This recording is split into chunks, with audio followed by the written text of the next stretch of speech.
guys, welcome to Northwest Connection. This episode, Static Dissent are with us, the folks that make sure the loudest bands actually have somewhere to be loud. They've got that promoter calm about them, steady, unfazed, and carrying the stories you only get from years in the trenches. Let's get into it. Hello, welcome to Northwest Connection. Would you like to introduce yourself? Hi, good afternoon. I'm Bal from Static Dissent. And yeah, I've started doing gigs in Liverpool last autumn. Pretty new to the scene here as well. I only moved to Liverpool last summer from Manchester, so I found it was a good way of meeting people in the scene, introducing myself to people, finding other people being into similar kind of stuff. So that was the kind of the drive behind. Awesome. And was Static Dissent, was that your promotion company before you moved to Liverpool, or was it just strictly when you moved? I did 2 gigs in Manchester under the same name before I moved over. It kind of started as we had a band and we were going to do a gig with a few of our mates. We were just going to self-promote it and put it on as a run of shows. We couldn't do it in the end, but I was like, oh, I'll just keep the gig going with my mates and see how it goes. And then I was like, oh, this is actually all right. This is fun. This was fun. Let's try it again. And you're actually in a band as well, aren't you, Bal? I am in a couple. Yeah. So where'd you find the time then? Well, the last 6 months, since I moved to Liverpool, I left my job and I had a bit of time and a bit of savings to kind of just like take a bit of time. I spent a few months studying, getting a few more qualifications in my area. Tried freelancing, and I had a lot of free time. And I decided I'd do stuff entirely for my self-enjoyment and do some nice things for myself. So I had a bit of extra time on my hands, so I did a lot of music. I put a load of gigs on and so on. But yeah, music is a central part of my life anyway. I go to about 60 gigs a year. I play in bands, so it's one of my main hobbies anyway. So it's always been there, not necessarily promoting, but I always go out to gigs and like to be part of the local scene and just meet local bands, local people in the scene. So it's always been quite an important part of my life. Do you remember the moment when you thought, right, I'm a promoter now? It kind of just snowballed. It wasn't really an intention to like book the scale of the bands I've booked recently.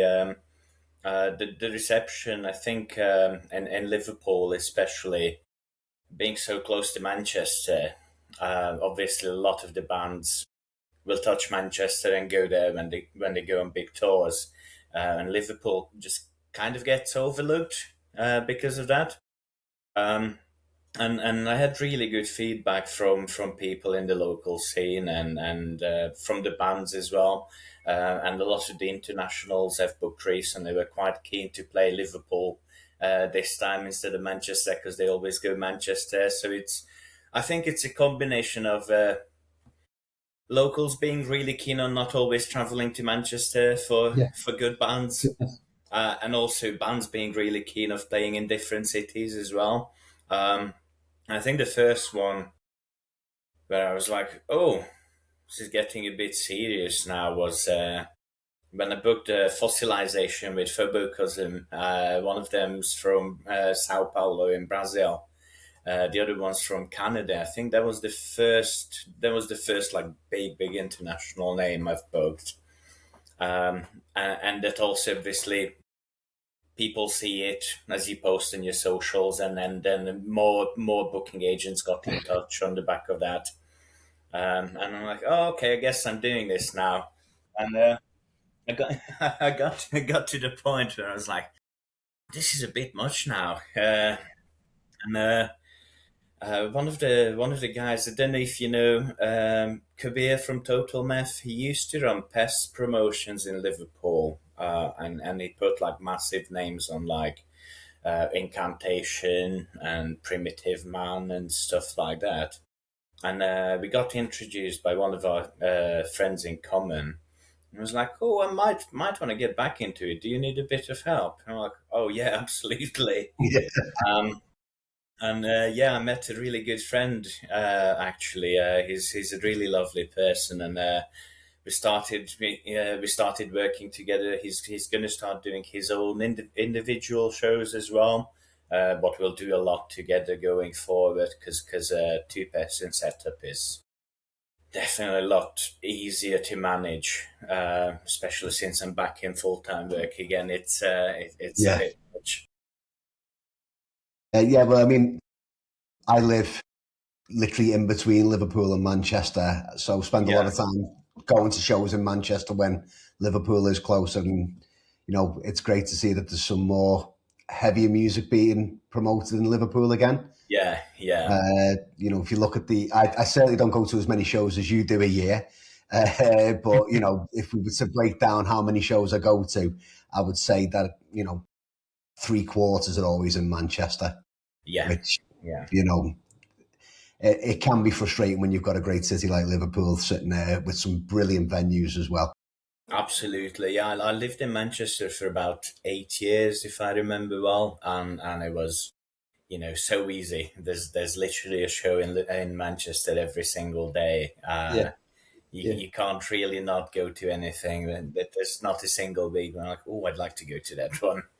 And yeah, and Liverpool's got a really good scene actually. As much as it's like smaller, obviously, because it's a smaller city, people are really enthusiastic and really happy to come out.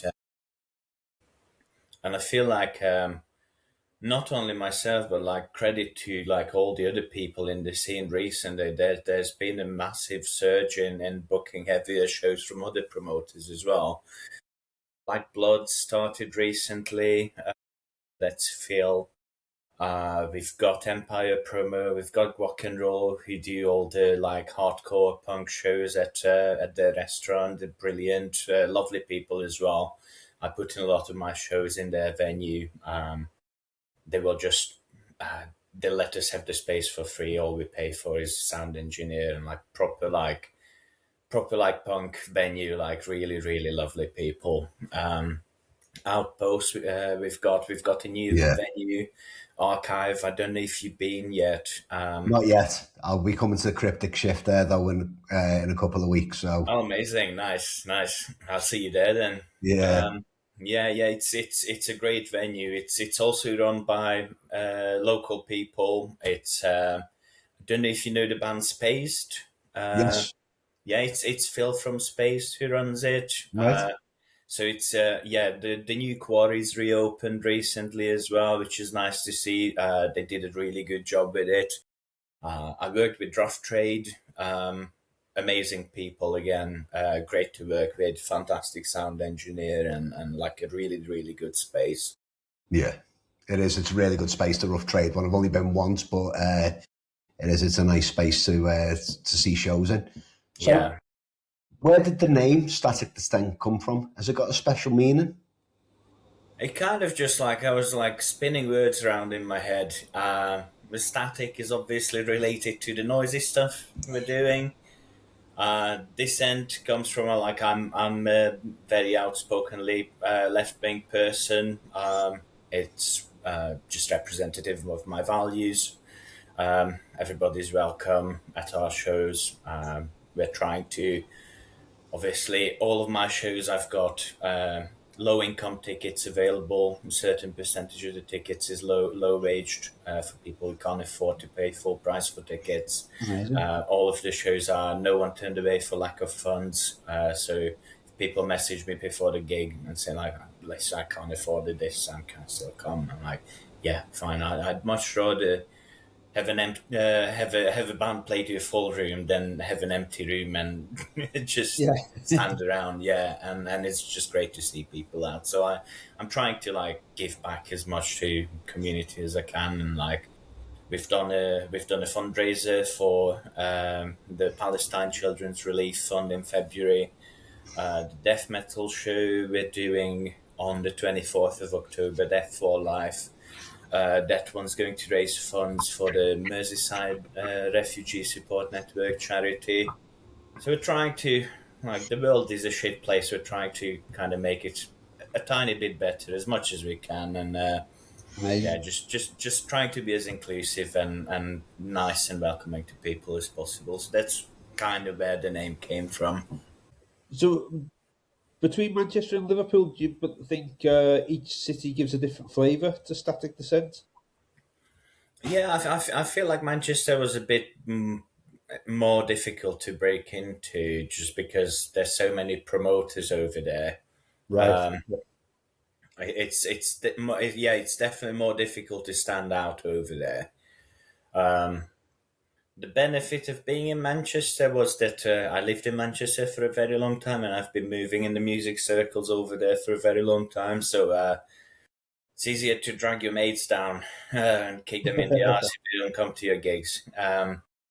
Whereas Liverpool, on the other hand, I didn't have a lot of roots here. My partner lives here, and her friends are not really into the sort of extremes that I'm into heavy music. So it was starting from scratch in terms of meeting new people, being into similar music, and just relying on the local scene that they will actually show up to gigs. But the reception's been fantastic, and I get a lot of messages, and people come up at shows to chat to me, and they're like, "Oh, it's so great that we've got this kind of stuff in Liverpool," and it's honestly so lovely to hear that, and it's nice to see that like people are actually enjoying what I'm doing, and yeah, it feels like I'm doing something like that makes people happy, and it's great. Yeah. Awesome.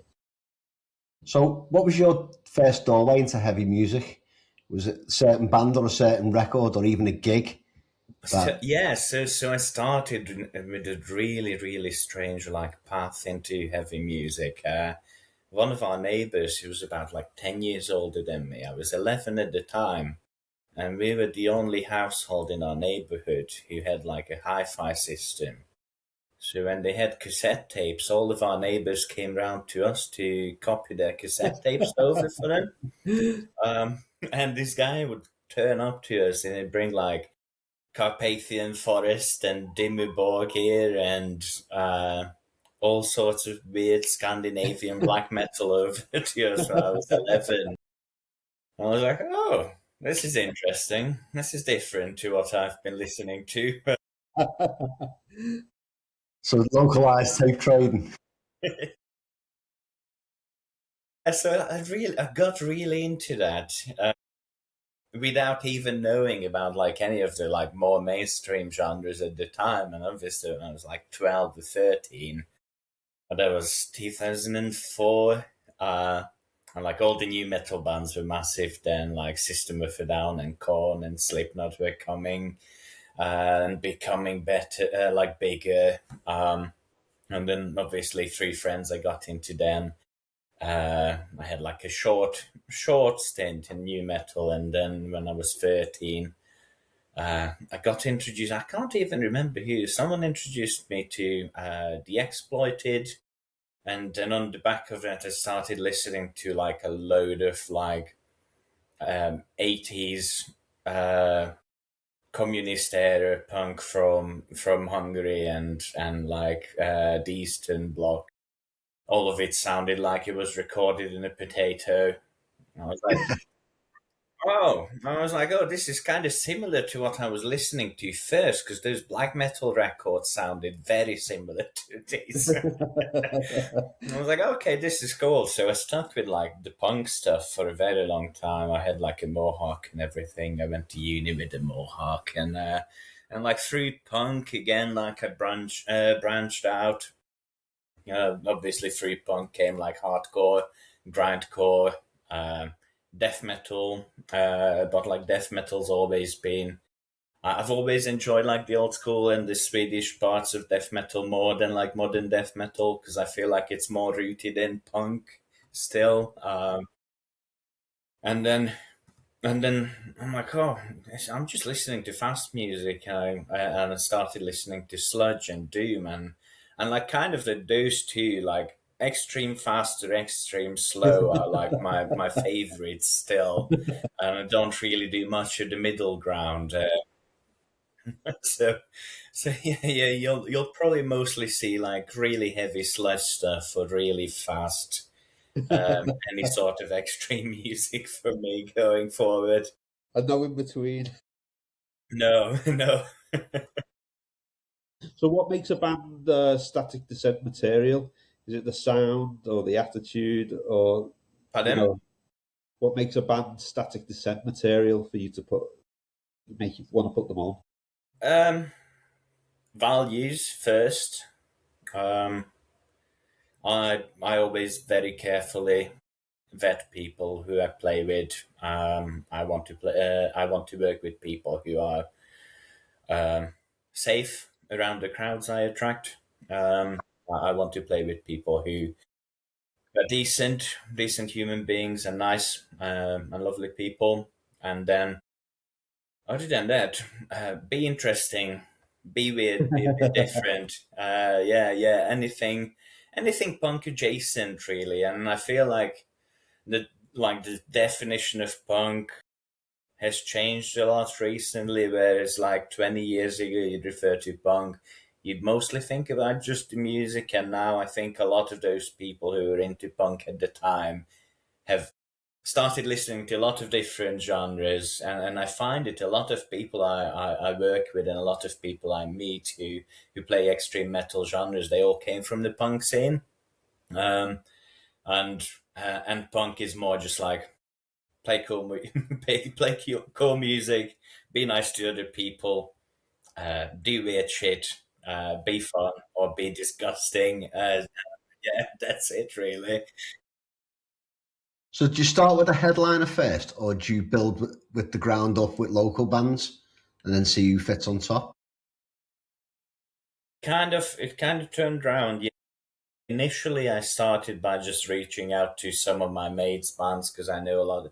I went to Leeds a lot post-COVID. I had a lot of friends in Leeds. I have a lot of connections in Manchester, Liverpool, some in London, some in Nottingham. So I knew a lot of people. At first, I was like messaging mates like, "Oh, do you want to play this? Do you want to play that?"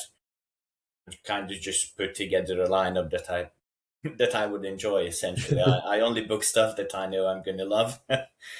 And then it kind of grew, and I got on the mailing list for bigger booking agents. And I started like, oh, this looks good. I'd like to put that on. That looks good. I'd like to put that on. And I kind of work out who would be good supports for them.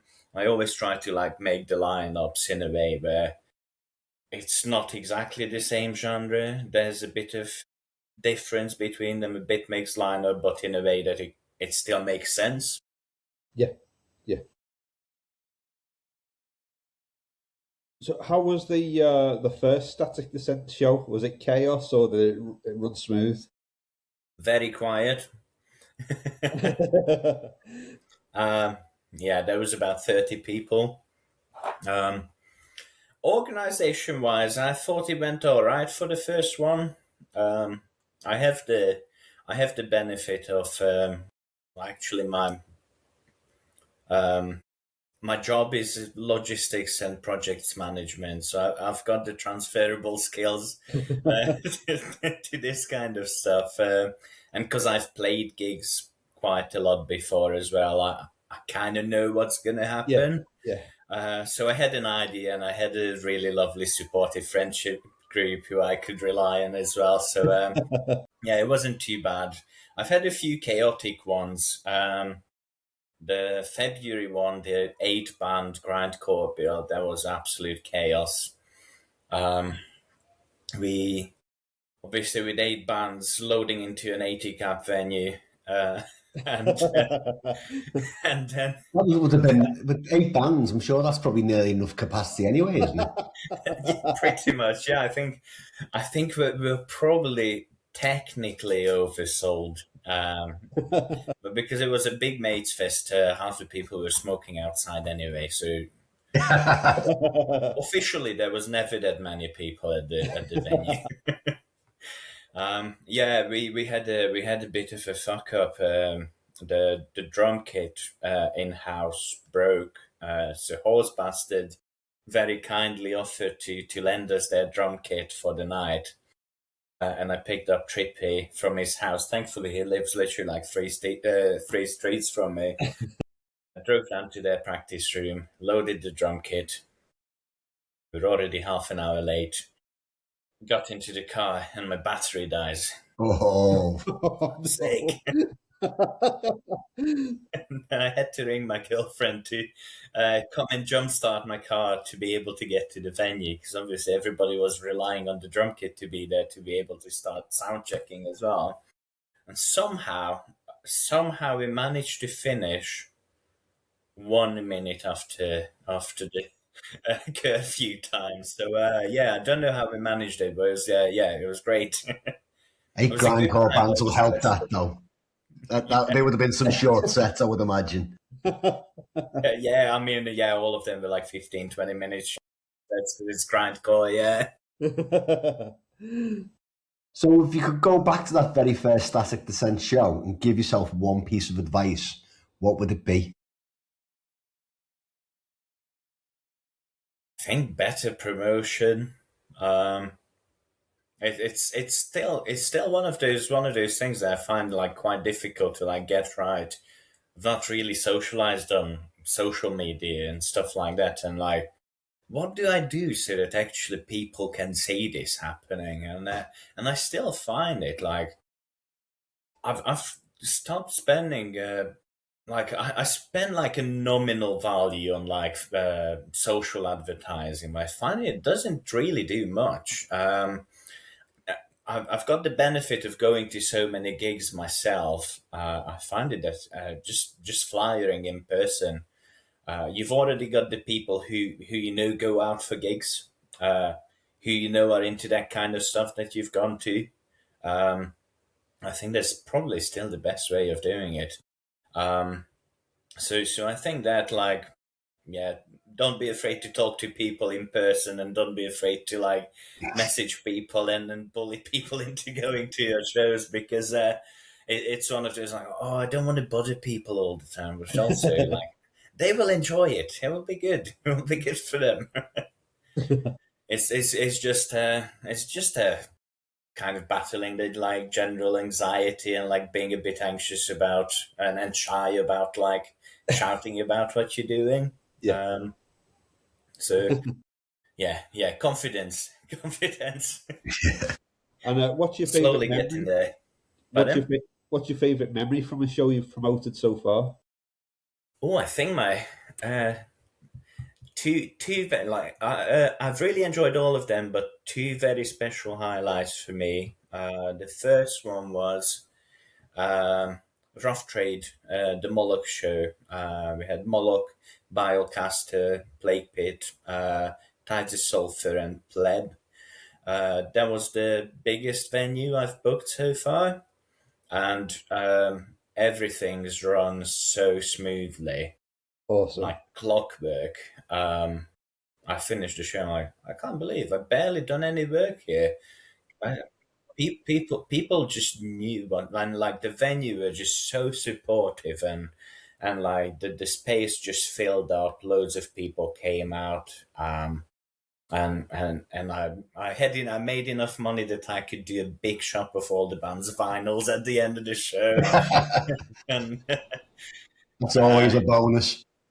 Yeah, and I just went home so happy after that. It went really, really well. And the second one was my most recent one with Urk and Under.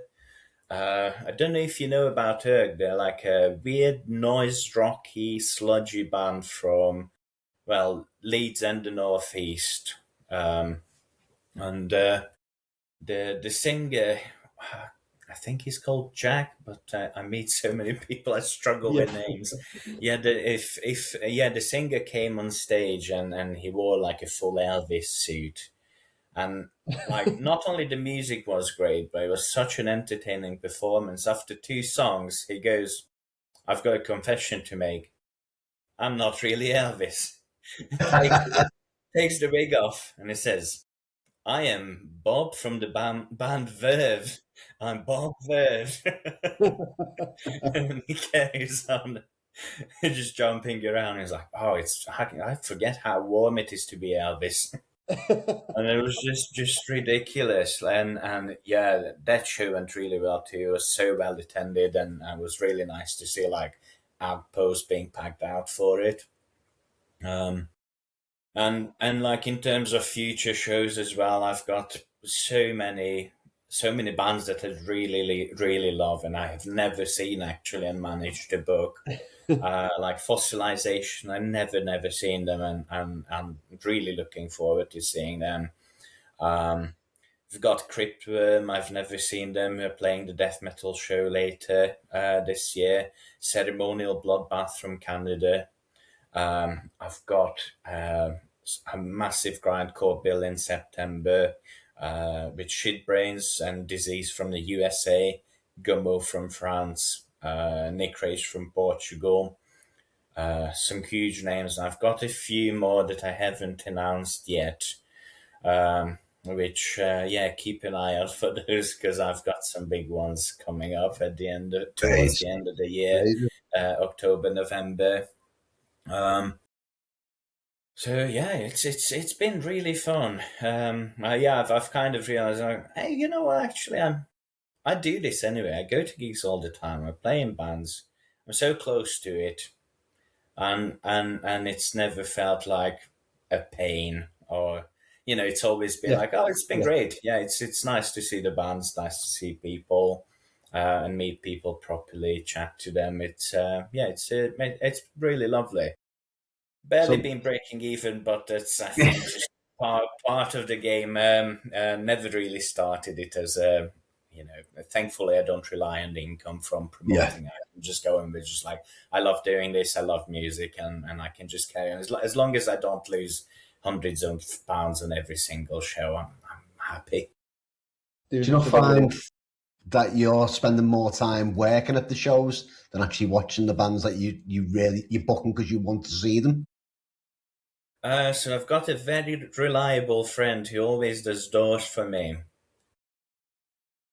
So the only time I'm on doors now is when he needs a break or a cigarette, or needs to go out to loo, or when he takes a few pictures. He's a really good photographer. Terry Foster. He's on Facebook and like socials as Terry Foster. He's a really good photographer.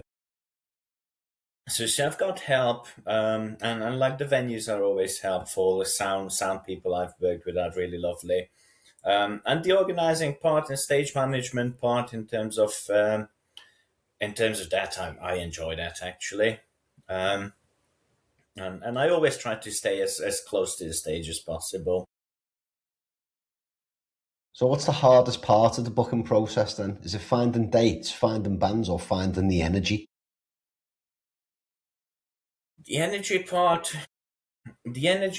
I feel like it can get a bit tiring and exhausting, but I find I don't really look at it as like work, because it's voluntary and I enjoy it. And, if it was a full-time job, I'd never complain about it, because this is actually great.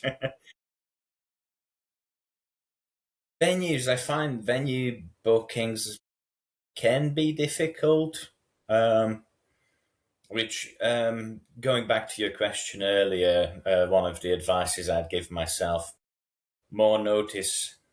Because I find it, I try to always book at least about half a year in advance now. If it's bigger international bands, then further in advance. So as long as I've got about 6 months ahead, I don't really struggle to find venues. Kind of fitting in some of them, I think, and one of the most painful parts can be when you've got to chuck it full a month and you get an email like, oh fuck, I'd really love this band. I'd really love to do it. but I don't think I can. And that's probably the worst part of it, when you're like, I've got stuff on, I really can't. I've got too much on. Yeah. Yeah. So What is the most last minute booking that you've pulled off? Ooh, what is the most last minute? Which one would that be? I think it was probably the Gets Worse one. But even that, I had a few months before I announced it. Because I'm looking at it from like the project management side of it as well, and the anxiety side. If I feel like I won't have enough time and I'll struggle with it, and I feel like I might fuck up, I'd rather not do it, and then I turn stuff down. So do you actually sit there with like a Gantt board in front of you trying to work out what you've got for your time process and what have you? Pretty much, yeah. So tell us about what you have got coming up and what you can announce. So I've got my next show is Cryptic Shift with Umberia and Acid Vat. So that's going to be proggy, techie, death metal night at Archive in Liverpool. We've just announced kind of like an avant-garde black metal evening at Outpost for the 18th of July. We've got On Mother on it, kind of similar to Der Wege in Freiheit, if you heard about them, along those lines. Nemrus from Newcastle. We've got Burial from Manchester. We've got Technical is just to put a bit of Dungeon Synth in there as well for the fans of Dungeon Synth. Then I'm having a bit of a quiet summer otherwise because I didn't want to compete with festivals and people's holidays and that kind of stuff. But I've got two at the end of August, Fossilization and Phobocosm from Brazil and Canada, and we've got Trenchfoot supporting them. Local old school death metal lads, really, really good band. Highly recommend them. On the 30th of August, we've got Grave Cult from France. They're kind of like a black metal punk band. I don't know if you know Devil Master or Midnight, that kind of stuff. Yeah, I know Midnight. Yeah, it's going to be similar to that. And we've got, it's a bit of a mixed bill because the headliners metal punk, black metal punk. We've got a black metal band on it. We've got a punky black metal-y sludgy band on it, and then we've got a straight up D-beat band, Louse from London, supporting them to start. So that's going to be a good one before everybody goes back to school. They can drown their tears in beers before they go back. So will you be going to any festivals over the summer as well, whilst you're taking that time off? Yes. I've just come back from Roadburn a few weeks ago, which was fantastic. My next one's going to be Outbreak in Manchester. Then I'm going to Arctangent Festival. I've just bought my tickets to No Play in Liverpool. They've just announced some huge bands. Stick to Your Guns, Spy, Roman Candle, some really good hardcore bands. And I think after No Play, I've got Damnation. I think that's it for the year for festivals. I think it's going to be enough. Yeah, I'd say so. Yeah, definitely. Yeah, so, but some big gigs as well coming up. I'm really looking forward to Acid Bath in June. Yeah, I'm looking forward to that one as well. So I think everyone in the UK is going to be trying to get there from the scene, aren't they? Oh, absolutely. Yeah, I got my tickets the second it got announced. I remember, I don't know if you remember, like 10, 15 years ago, when you wanted to find them, I think they had some issues with their label and you just couldn't fucking find it anywhere. Had to go on YouTube. It was a guy videoing himself playing the record on his vinyl player. And that was one of the versions you could listen to. There was one like pirated off somewhere. and it just kept like disappearing from all different kind of platforms. And when they got announced, and I think they sorted the rights out as well now. I think they're back on Bandcamp now and all the streaming services. Yeah, they're one of those bands. I remember them from the 90s, watching some of the videos on Noisy Mothers. Yeah. And then it sort of disappeared for a little bit. And then, everyone sort of jumped on the train for a little bit in the early 2000s. Mm-hmm. And it's such a good lineup they've got in Manchester as well. So it should be a fun meet. Yeah, Conan, is it? Yeah, I think it's Conan. And Greenlung as well, so we can have a little bit of a thing too. Yeah, it's going to be a heavy show. I feel like sludge is having a bit of a revival at the moment, isn't it? Yeah. Crowbar's massive again, and I hate God as well. Yeah. But, I mean, I love them both, but... rightly so, yeah. They seem to be massive. I mean, I went to the Crowbar show in Manchester. It was sold out. Yeah. And I've seen Crowbar a few times, but I've never seen it like it was in Rebellion that night. A lot of young crowds, isn't it? Yeah, that was the weird thing. It was used to, old bald men like me. Yeah. So, given the project management background, where do you see Static Dissent in the next 5 years? Have you got any specific goals that you're aiming for? I have kind of like a bucket list of bands I'd like to book. I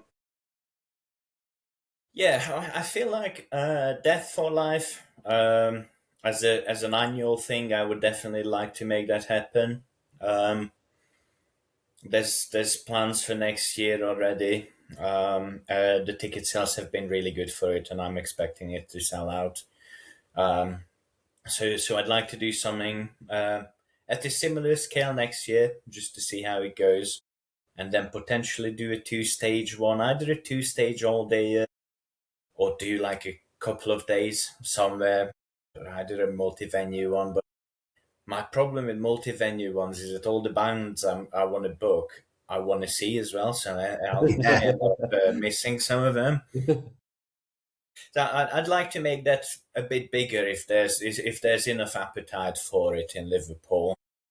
I think it's just a bit difficult to find the timing of the year as well, because if it gets bigger, it will obviously get a bit more expensive, and then people will pick between, Damnation and that, and other festivals and that, and there's a lot of summer festivals. It's hard to figure out where to slot your bigger metal festival into the year or the calendar, not to compete with others that much.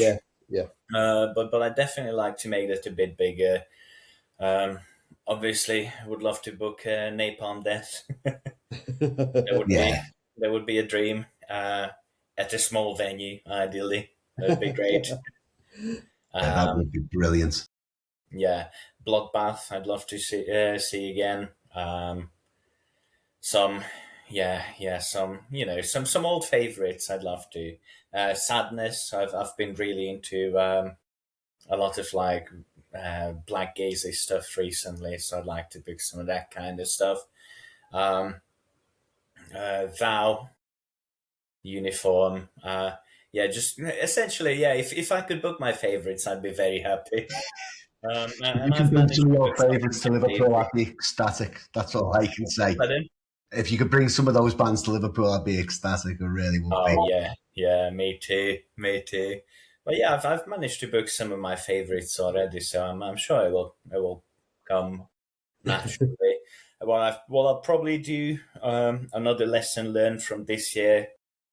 I had a bit of time off, and I had a lot of extra time on my hands. Essentially unlimited time, and I kind of overcommitted a bit. And I've got 24 gigs in my calendar now, and now I'm back in work. It's gonna be rough. So I'll probably next year. I'll probably do maybe 2 a month. I don't think I'll take on 3 a month unless something huge comes through. And I've put some scheduled breaks into my next year as well. So I'll be taking December, January, and most of February off. I was gonna take the entire summer of this year, but then Cryptic Shift. Actually, that was one of the shorter notices. I think I think we had probably about a week to book it, and maybe about 6 weeks before the show is happening is when we announced it. So that was a bit short notice, but I had help with that from Kabir, so from Total Meth Promotions, so it was all right. And then I slotted in another one in July, but like it's still going to be a quietish summer. But yeah, I feel like December's a bit of a difficult one because if I just came to people buying Christmas presents, and in January they spent all of their money. And Do you not find that at the end of the year anyway, everyone seems to be on tour? That sort of November, December. Yeah. I think we've already got at least 3 shows booked in December as it is. So. Yeah.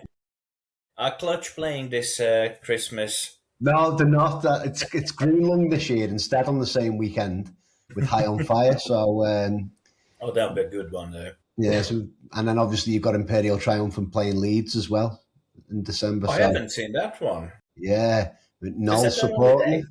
Yeah, 5th of December. Oh, wow. I'll come round for that one, yeah. We're going to move on to the fun questions now. So what was the first gig you ever attended? First gig I've ever attended was Cranberries tribute band in my grandma's village in Hungary.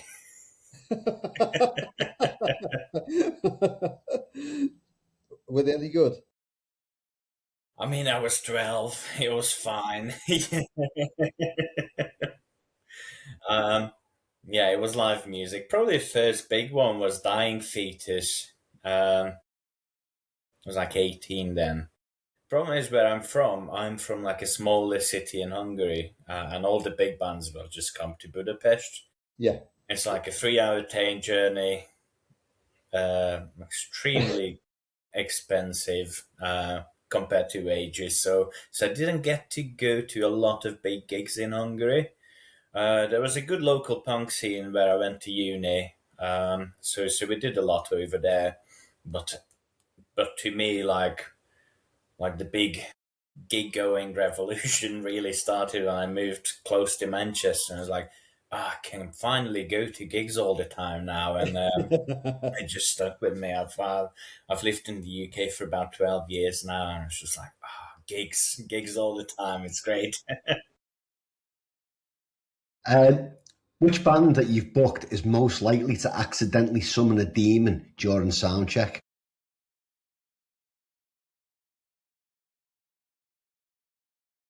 Probably Bilecaster or Cattlehammer.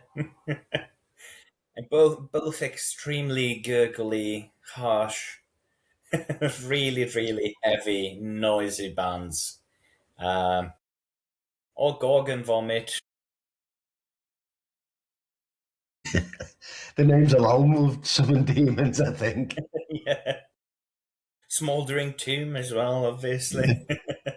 There was a funny one when I booked the death metal show at Rough Trade, because they don't tend to do a lot of metal at Rough Trade, but they were really nice.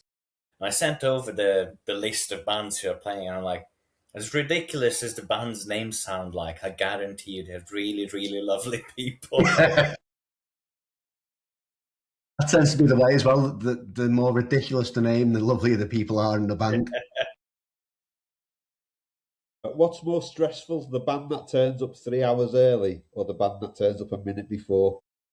Oh, a minute before, yeah. That's one of my things. Yeah, there's no in between. I find there's people like me, the planners and the anxious ones, who arrive at the venue an hour before loading, and there's the band. No matter what time you tell them to turn up, they turn up 10 minutes before they need to go on. And that's definitely stressful. I've had a show, I'm not going to name names because it's not fair, and they're very young, and they were really good, by the way. But they left their snare at home, and they borrowed a snare from another band. And then 10 minutes before they came on, they started looking for their guitarist. And where's this guy? And it turns out, he was like, just felt bad about borrowing a snare from another band, so he ran back home to get their snare to come back to the venue without telling anybody 10 minutes before they were meant to go on stage. Stress. So they started late because of that. And I was like, oh, I have to be professional, but I'm extremely stressed. Would you rather have a venue with perfect sound but terrible toilets, or terrible sounds but the toilets feel like a spa? Absolutely shit toilets all the way. Yeah. Sound is really important. I feel like it's not even really a metal venue if the toilets aren't absolutely atrocious. If you could Yeah. join any band, past or present, which band would you choose? If I could join any band,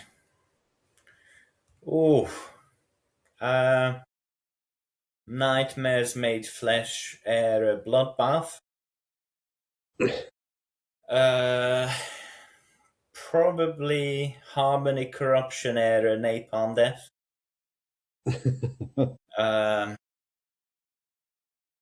Sunrot, because I think they're fucking sick. Are you kicking out of Harmony Corruption era Napalm though? Pardon? Who are you going to kick out of Harmony Corruption era Napalm? Well, it's going to have to be Barney, because I'm not very good at playing any instruments. I mean, he's been a big inspiration for me in terms of vocals in my grindcore bands. Yeah, that'd be amazing. If I could jump on stage with him for 5 minutes, yeah, do Suffer the Children. That'd be a dream. And also, Sleepy Time Gorilla Museum. And I could just hide on stage and watch them what they do, because I find them fascinating.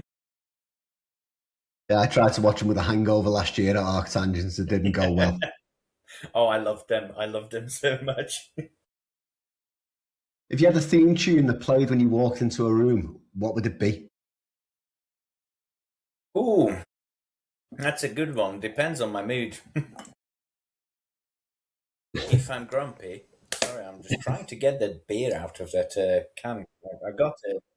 I got the smoothie sour, and it's actually as thick as ice cream.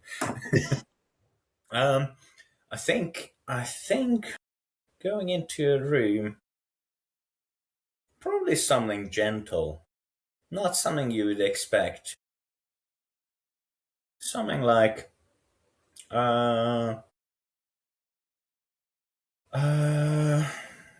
Quest for Fire, the nice and gentle, or some of the nice bits of the Moth Gatherer, nice melodies.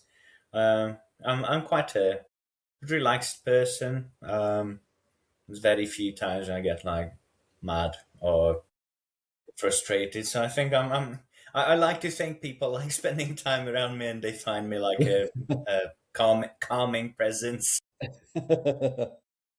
I'm quite a big dude, and like just a gentle giant.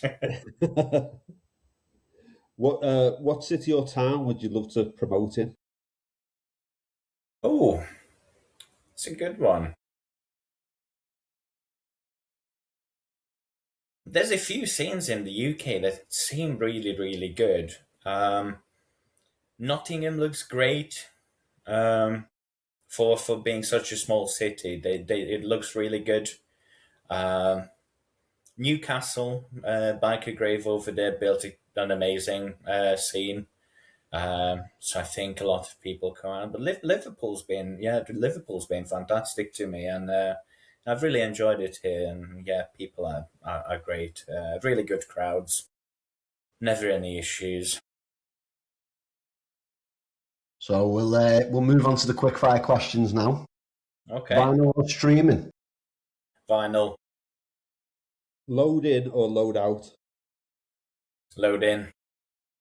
Stressed band or stressed venue manager? Stressed venue manager. Big festivals or intimate gigs? Intimate gigs. Freezing venue or boiling venue? Freezing. Whiskey or rum? Rum. Now, this one you're going to have to think about, I think. Carcass or napalm death? Oh, it's going to have to be napalm, as much as Carcass are local to me. And they're also one of my staple bands, but Napalm just have that edge for me. Horror franchise, Halloween or Friday the 13th? Halloween. A doom metal band that plays too long or a grindcore band that plays for too short? Ooh, grindcore that plays for too short. Chips, curry or gravy? Curry. And our final question of the night. A meat feast pizza with marshmallow crust or garlic bread with Nutella drizzle? It will be the Nutella one, I think. I will strictly just say probably because I'm vegetarian, so I don't eat gelatin. I can't do marshmallows. The meat feast bit probably wouldn't have helped either. Well, it's been a pleasure having you on. Thank you. Yeah, thank you so much. Nice to meet you. And yeah, hopefully see you soon. You will do. I'll see you at the Cryptic Shift gig. You definitely will. Yeah, nice one. See you later. Have a good night.